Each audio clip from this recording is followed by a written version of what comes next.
Welcome to the Girl Scouts of Western New York. Thank you for volunteering your time and talent to offer more girls in our community the complete Girl Scout leadership experience. In this brief training, you will gain information that will help you organize your leadership team, host your first parent meeting, and begin working with the girls.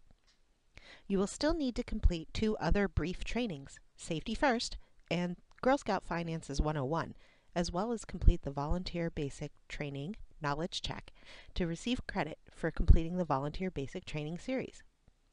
If you have any questions, we're here to help, so please contact us at Girl Scouts of Western New York, on the World Wide Web at gswny.org, or 1-888-837-6410. In this training, we will cover who Girl Scouts are and how the organization is structured to support you as a volunteer, troop leader expectations, girl safety, troop meetings, the troop committee, and some next steps. Girl Scouts was founded in 1912 by trailblazer Juliet Gordon Low. We are the largest girl-serving organization in the United States and a member of the World Association of Girl Guides and Girl Scouts, a sisterhood of close to 10 million girls and adults in 145 countries. Our mission and vision is to build girls of courage, confidence, and character who make the world a better place. We are the premier leadership organization for girls and experts on their growth and development.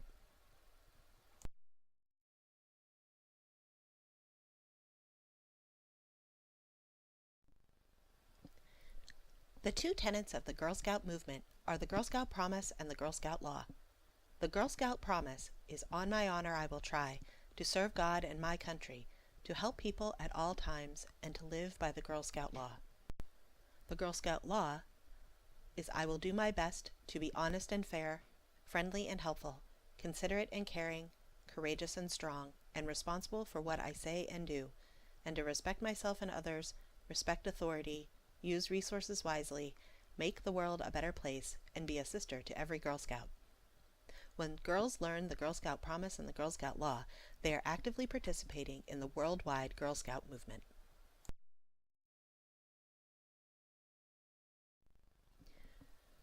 Volunteer Essentials is your encyclopedia of Girl Scouting and a reference guide for all you need to know to make volunteering fun and safe for everyone involved.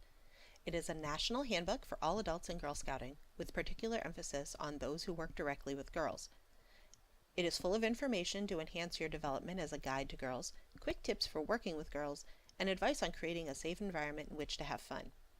We will reference this resource often, so it is good to have a copy on hand. There will be a link in the approval letter you will receive when you are done with your training, Knowledge Check, but it can also be found on our website in the Volunteer Resources section. Girl Scouts are everywhere. We are in virtually every zip code and in 90 countries around the world. There are 112 councils throughout the United States. Our council is Girl Scouts of Western New York, also known as GSWNY, which serves a 9-county region in New York State.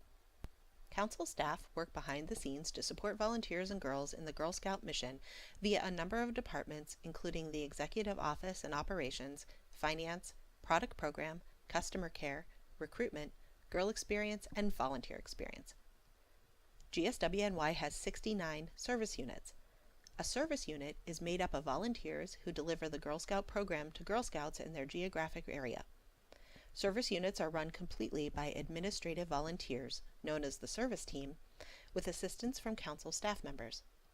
Your volunteer service unit team includes the service unit manager, service unit finance consultant, service unit product program manager, and more wonderful, experienced volunteers who are there to support you and answer your questions about leading a Girl Scout troop. If you have a question or concern, start by contacting a member from your local service team. The Service Unit Manager, or SUM, is a great place to start. Most service units hold meetings once a month, which brings all the volunteers together to share ideas and get the latest and greatest information on Girl Scout initiatives, programming, and training. As a leader, you agree to have one adult representative from your troop attend every service unit meeting. All these structures support the core of the Girl Scout experience, for most Girl Scouts, their troop.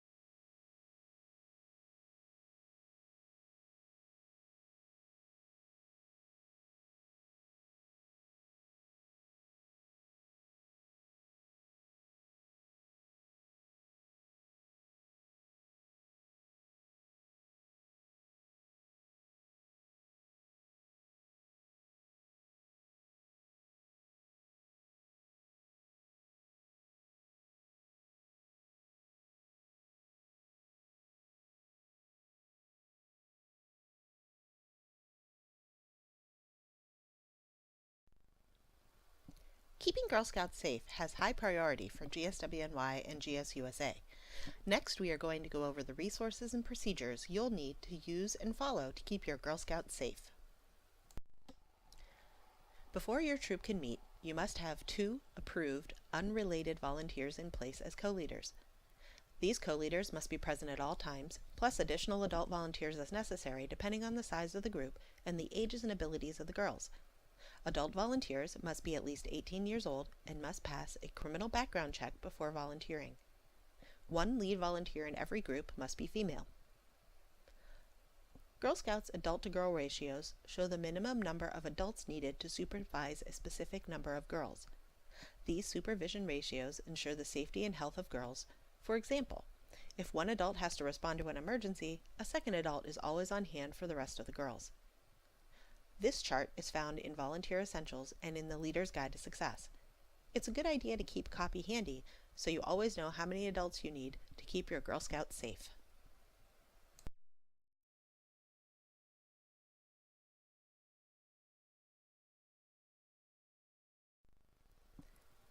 Next, we have the safety activity checkpoints.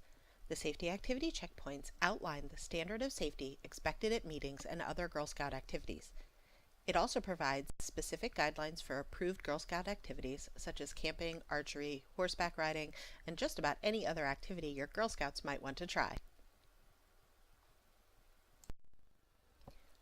Sometimes an adult certified in first aid and CPR might be required for a meeting activity and is always required when a troop leaves its meeting place. We encourage co-leaders to be first aid and CPR certified, but another troop adult might fulfill this role. Some of your troop parents may already hold a first aid and CPR certification and be excited to help out. The qualifications for a first aider are found in Volunteer Essentials in Chapter 4. Permission slips are a communication tool that help keep girls safe whenever the activity they want to do is beyond the troop's normal meeting time and place. The permission slip communicates to the girl's family where they'll be going and what they'll be doing. It also allows the family to communicate not only their permission for the girl to attend the outing, but how to get in touch with the girl's emergency contact if it becomes necessary. Check the forms library on GSWNY's website for a copy of the permission slip most often used by troops in our council. It is important for you to be aware of any medications a girl may take or allergies she may have, which is why having a health form for each girl and adult in your troop is necessary. You maintain these records for your group. Medication, including over-the-counter products, must never be dispensed without prior written permission from a girl's custodial parent or guardian. Some girls may need to carry and administer their own medications, such as bronchial inhalers, an EpiPen, or diabetes medication. Keep in mind that information from a health examination is confidential and may only be shared with people who must know this information, such as the girl herself, her parent or guardian, and emergency healthcare workers during an emergency situation. The health form helps you to be aware of common food allergies or environmental allergies so that everyone in the group can have a great experience without being at risk or feeling left out. Even Girl Scout daisies and brownies should be aware of their allergies, but double checking with their parents or guardians is always a good idea. Where and how often you meet is up to you, your co-leaders, parents, and girls. Your meeting place needs to provide a safe, clean, and secure environment that allows for the participation of all girls. You might consider using a meeting room at school, a library, house of worship, community building, child care facility, or a local business. For older girls, you can also rotate meetings at coffee shops, bookstores, and other places girls enjoy spending time. Members of your service unit team can help you find the right location for your troop if you don't have one yet. Your service unit manager's contact information will be in the approval letter you receive once you've completed your training and your knowledge check. It is very important to note that meeting in private homes is highly discouraged because the homeowner takes on all the liability and responsibility if an injury or accident should occur. More details on GSWNY's policy regarding appropriate meeting places is available in Volunteer Essentials, or give us a call if you have any questions.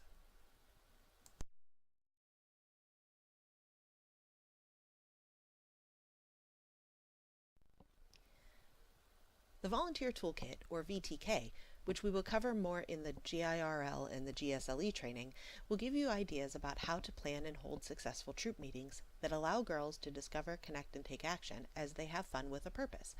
But we will briefly cover the parts of a meeting in the next few slides. Many volunteers find it helpful to think of meetings having 6 parts, but feel free to structure the meeting in a way that makes sense for you and the girls.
As girls arrive, startup activities are planned so that they have something to do until the meeting begins. For younger girls, it could be a coloring page or a self-directed craft. Older girls might jot down a journal entry or just enjoy a little time to talk. Once everyone arrives, many troops have an opening tradition. The opening focuses the meeting and allows girls to start the meeting. Each troop decides how to open its own meeting. Most begin with the Girl Scout Promise and Law, and may add a simple flag ceremony, song, or game. Sometimes it's a ceremony designed by the girls.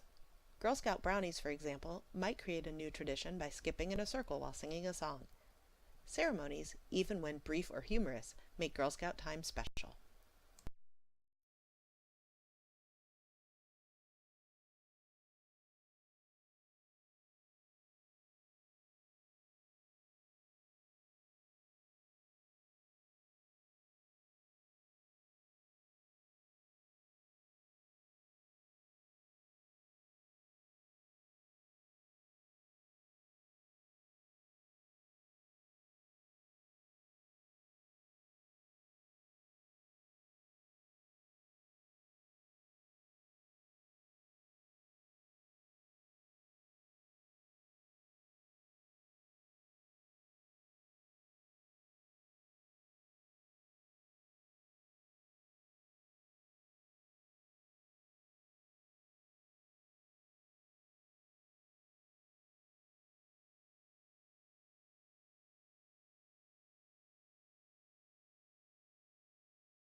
Once the opening is done, it's time to get down to business.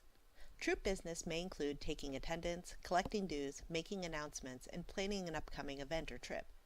This is a good time for girls to take turns leading, especially as they get older.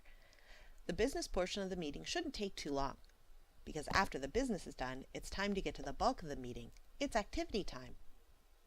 Activities will depend on what the girls want to do in their troop and how they want to spend their collective time. Outdoor time is important, so encourage the girls to do an activity outside, even if it's just in the grass next to the building where you meet. Activities can focus on badge or journey work, community service projects, or just fun things the girls want to do together. Treats are an option some troops decide to include in their meeting activities and range from a bottle of soap bubbles or a jump rope to a food snack. If girls choose to include snacks, guide them to consider the health of a potential snack as well as potential food allergies. Enlist the help of parents or guardians by asking them to sign up and bring a treat.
When considering your activities, you want to make sure you leave time in your meeting for cleanup. Cleanup is a great habit for girls to get into to put their meeting space back the way it was when they arrived, maybe even better. Girls can also take leadership of the cleaning themselves, deciding who does what. They might even enjoy the tradition of the caper chart. A caper chart is a chore chart that lists all of the chores and assigns girls' names to each so that everyone takes turns at each responsibility. Once everything is cleaned up, it is important to close your meeting. The closing lets the girls know that the troop meeting is ending and lets them reflect on what they've done. Many troops close with the friendship circle, in which each girl stands in a circle, puts her arms right over left, and holds the hand of the girl next to her. The friendship squeeze is started by one girl and then passed around the circle until it comes back to the girl who started it. When the squeeze is finished, girls twist clockwise out of the circle, lifting their arms and turning out and around and out of the circle.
You are not expected to go it alone as the co-leader of your troop.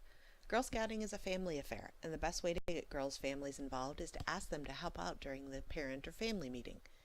A family meeting is a chance for you to get to know the families of the girls in your troop and to set up a troop committee.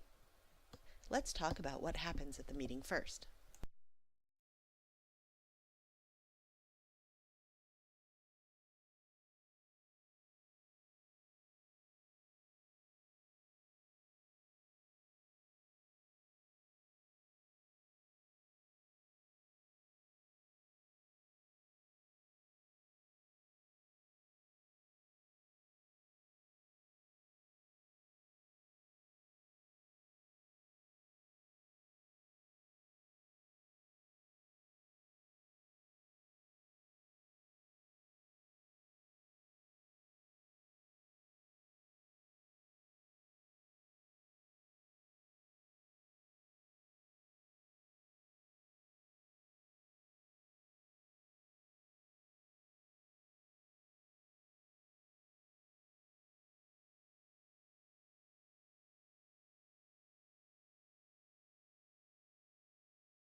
This meeting should happen at the beginning of every Girl Scout year.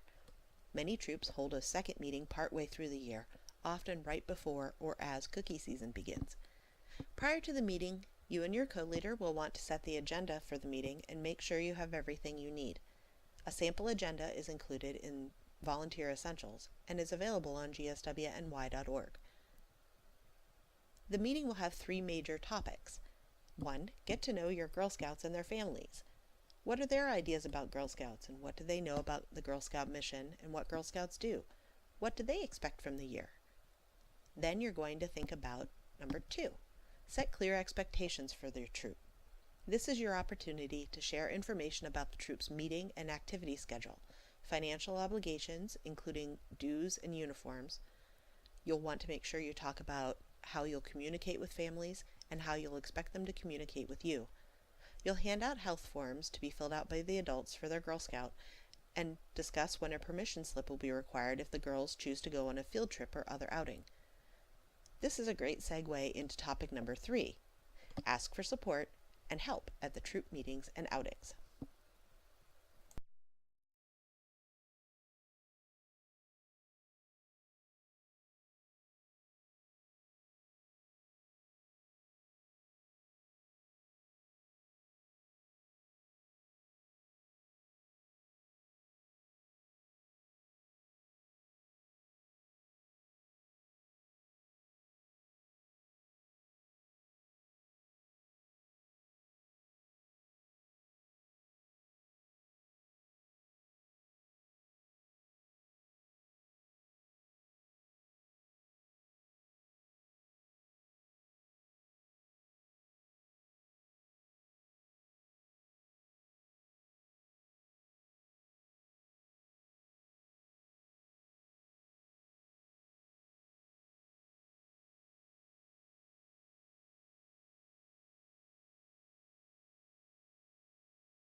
The parent-family meeting is the perfect opportunity to find out the ways parents are interested in helping and form your troop committee right away.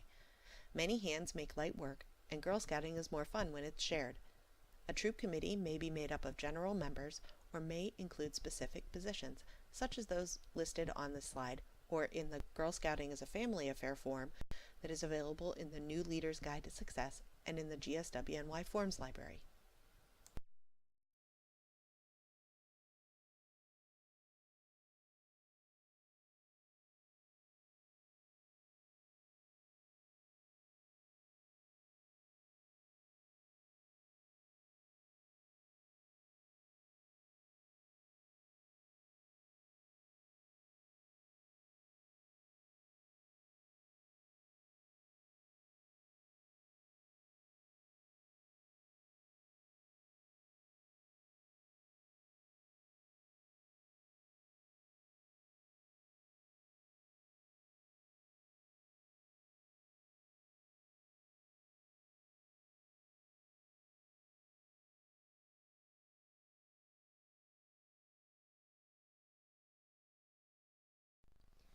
Here are a couple of other things to keep in mind when you have a parent or family meeting.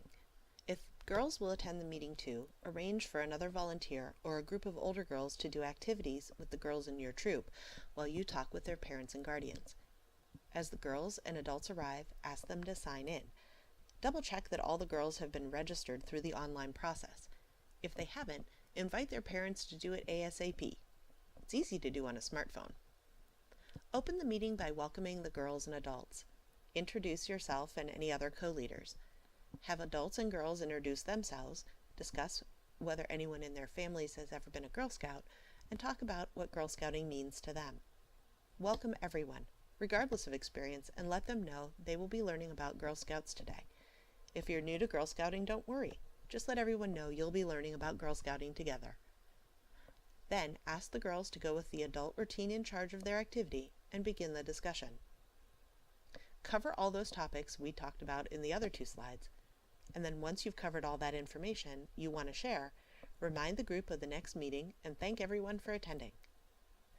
After the meeting, don't forget to follow up with any parents or guardians who couldn't attend, connect them with the group, inform them of decisions, and discuss how they can best help the girls.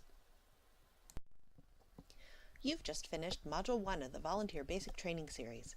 You will still need to complete the other two brief trainings and the knowledge check to receive credit for completing the Volunteer Basic Training Series.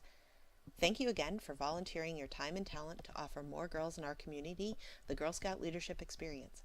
If you have any questions, we're here to help, so please contact us at 1-888-837-6410 or email customercare@gswny.org.